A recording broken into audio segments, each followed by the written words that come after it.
আসলে অস্থির ছিল। এই জিনিসটা কিন্তু জোস লাগছে আমার কাছে। সম্রাট হুট করে আমার ফোন দিয়ে কইলো চল একটা জায়গায় যাই, এটা নাকি খুব সুন্দর একটা জায়গা সিঙ্গাপুরের ভিতরে। ঠিক আছে ঘুরতে যাই। প্রথম একটা এমআরটি ভিতরে নিয়ে গেল। এমআরটিটা সত্যি অসাধারণ ছিল। তারপর বের হয়ে গেলাম এমআরটি দিয়ে গেট নাম্বার। ঠিক এমআরটি থেকে বের হয়েই আপনি এরকম একটা অসাধারণ ভিউ দেখতে পারবেন, যেখানে আপনি সামনে দেখতে পারবেন সুন্দর রাস্তা এবং চারপাশে অনেক সুন্দর সুন্দর সবুজ গাছপালা। একটু আমার দিকেও দেখাইলাম কারণ দেখতে একটু ভালোই দেখাচ্ছে। বিশেষ করে সম্রাট যেমন সুন্দর তেমন সুদর্শন একটা ছেলে। জাস্ট চারিদিকে তাকিয়ে দেখুন কত সুন্দর, হচ্ছে জোস একটা রাস্তা। এটা একটা অসাধারণ রাস্তা ছিল, যেটা আমি তুলনা করে আপনাদেরকে শেষ করতে পারবো না। শুধু তাকিয়ে দেখেন।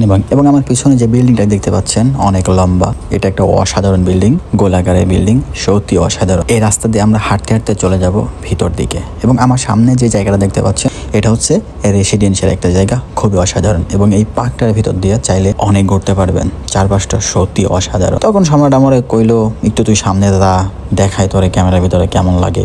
বললাম ঠিক আছে দেখা, সমস্যা নাই। আমারও দেখাইলো, ওরে বুঝাইলাম যে সামনের বিল্ডিংটা এত সুন্দর, ব্রিজটা এত সুন্দর, সবকিছু। তারপর আমারে কইলো নিচে নাম, ভাল লাগবো তোরে, পানিতে নাম আরো ভালো লাগবো। কিন্তু এই পানিটা একদমই ভালো না, খুবই বাজে একটা পানি ছিল, একদম ময়লা ভরা। কারণ বৃষ্টি হচ্ছিল, বৃষ্টি হওয়ার কারণে পানিটা সম্পূর্ণ নোংরা হয়ে গেছে। তবে এইখানে আসলে আপনি একটা অসাধারণ জিনিস দেখতে পারবেন, সেটা হচ্ছে কি নামলাম, দেখলাম ভালোই ছিল সবকিছু, কিন্তু একটা সমস্যা, পানি খুবই ময়লা ছিল, বাট অনেক কচ্ছপ ছিল এখানে, জাস্ট অসাধারণ একটা নৌকা। ঠিক এই নৌকাটা যেটা পানির ভিতরেও চলে এবং রাস্তাতেও চলে, সত্যি অসাধারণ। এটা হচ্ছে সিঙ্গাপুরের সবচেয়ে জোস একটা জিনিস। দেখুন আপনি এখানে দেখতে পারবেন পানির থেকে চলে উঠতে উঠতে রাস্তায় চলে গেছে, অসাধারণ একটা জিনিস। জিনিসটা জোস। এই জিনিসটা কিন্তু জোস লাগছে আমার কাছে। ভাই ব্যাপারটা আসলে অস্থির ছিল।